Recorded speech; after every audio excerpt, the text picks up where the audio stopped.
So, I woke up this morning and said to myself, Hillary, today we are going to blow things up. And it's not every day that a girl wakes up and says that to herself. But of course, when I went to go play Battlefield 1, the beta, so that, I could share the gloriousness of time skipping and exploding things with all of the world, I'm cued. So, we're going back to King's Quest 6, do a little bit more in the Land of Green Isles, romance, sweeping people off their feet, defeating the evil bad guys, and all of that kosher stuff that goes into game reviews and not crave reviews. So, as soon as I am dressed, I was going to shoot people and explode things. Rock and roll. I thought I had a save game. Store. And here we are in the bookstore. So much to explore. Actually, I think we're pretty much through it. Man occasionally steals sidelong glances at Alexander from under a concealing hood. Oh, and I think I found out how do I... there's going to be a setting for speech. Yeah, we're going to get that in text now. No more third-person Alexander. Plaque bearing a merchant crest hangs over the doorway. The bookshop owner must be polished. Credentials. Apparently he's part of a guild. Not that I know D&D rules inside out and backwards. I did abandon it at the 3rd edition, I think it was. A collection of children's books fills these shelves.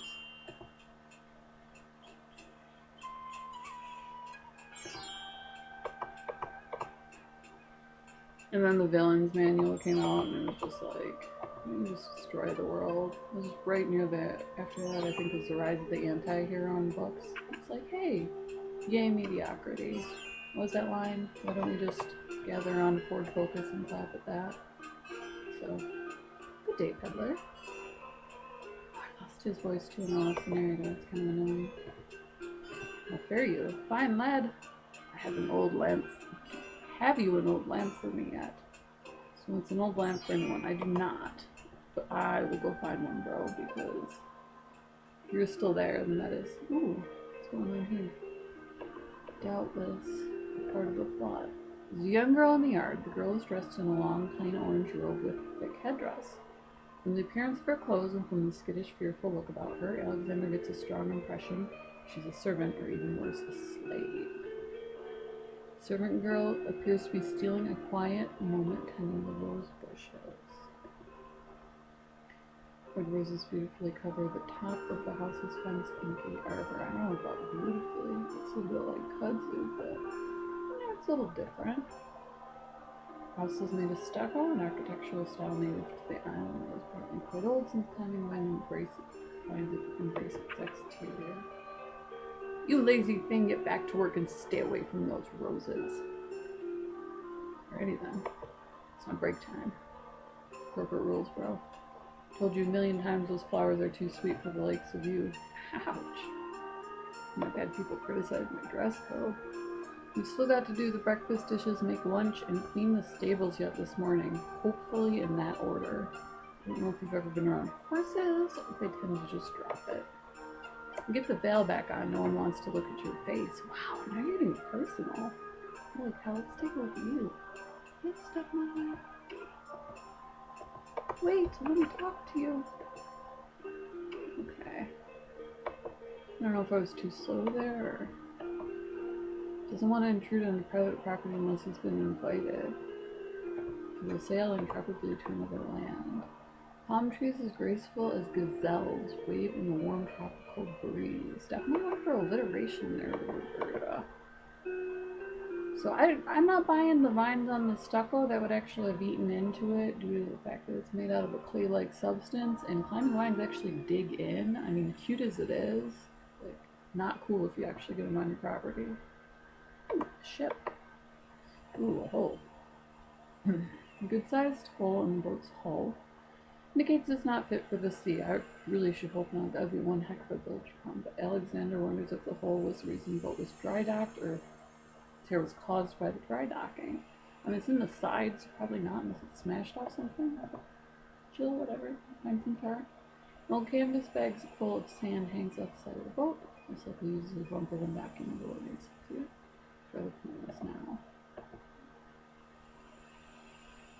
sad shape. Vessel is no longer seaworthy.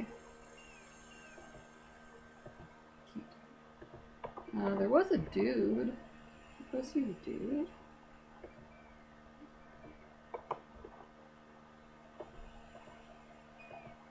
The boat isn't going anywhere.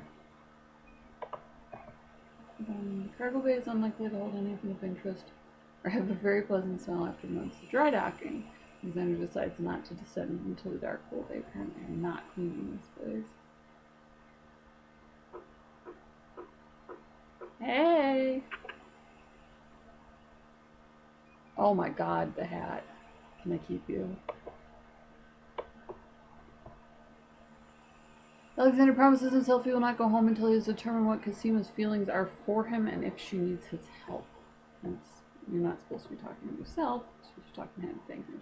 Good day, sir. I was just wondering if you own this boat. I just hang out here, you know, like every once in a while I like to have a Mai Tai. Found this boat. Don't want to fix it up or clean the cargo bay. None of your business, stranger. Go away. The ferry's out of business. That is not a ferry. I have been on a ferry. You're actually supposed to take, back in the day, your horse or a car across. We went across a fjord, not a ferry. Don't know how to explain this to you, but I assume that that implies there's other islands, so that's why we're using that terminology. The one thing that I love about fantasy novels, and the reason I pick on fantasy games so hard, is the fact that they tend to be really well researched. You know, whether it's about the fact that they have horses and birds in them and people actually look that stuff up and so on. You tend to learn a lot from them, even more than you would, you know, like I occasionally read pink book fiction, stuff like that. So, it really frustrates me when I run into that kind of a, not a dichotomy, an error where it kind of doesn't make sense. You know, that's not a ferry's flat. And then it's got a deeper hole so that when heavy things go onto it, you know, it doesn't take on water. And it's made specifically to carry passengers, so.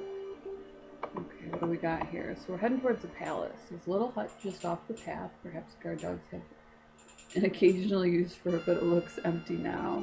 Oh, those are actually dogs. Okay, 2 dogs take their stands from the castle doors. It's normal, right?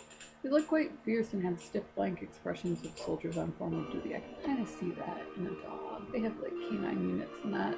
Actually, I went into Afghanistan to hunt for bombs. So definitely see them as palace guards. Formal hedges and bushes provided dramatic landscaping for the castle. I think that is something that like walk past them, because I feel like they're gonna give me a hard time. Those aren't halberds either. Those are spears. Did they say halberds or spears? I may be getting like way too nerdy here. Alright. Vines have begun to climb the castle's stucco walls. Again, I protest. Stucco will only go up so high because it's, you know, kind of crumbly. Probably shouldn't make a castle out of it. But what do I know? I'll look it up. Stained glass windows adorn the castle wall.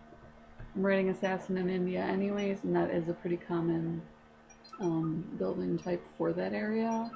Although they tend to whitewash it and then do like a plaster paint over it. The bushes near the side wall of the castle have been natural and unsculpted.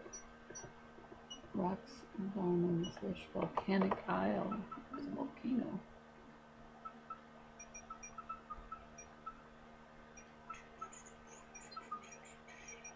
Your path ends abruptly at a pile of boulders. Doesn't help me at all.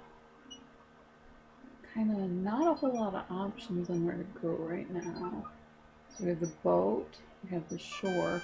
One of the things that you can do is examine your inventory, and that'll give you some clues. Halt growl, no strangers may enter the castle crown. Okay, so I'm dead-ended here. I'll take a look at what I have and then figure out where to go from there. That's one of the nice things. You can look at things, you can put them together. Small green mint looks very tasty. In some of the earlier King's Quest in Kyrandia 2, I think, you actually combine things to make things in your inventory. Alexander's ring is made of the purest gold and has the insignia of the royal family of Daventry on its face. I think Daventry is Welsh? I'd have to check. Alexander is carrying a copper coin of Daventry. King Graham graces the front of the coin.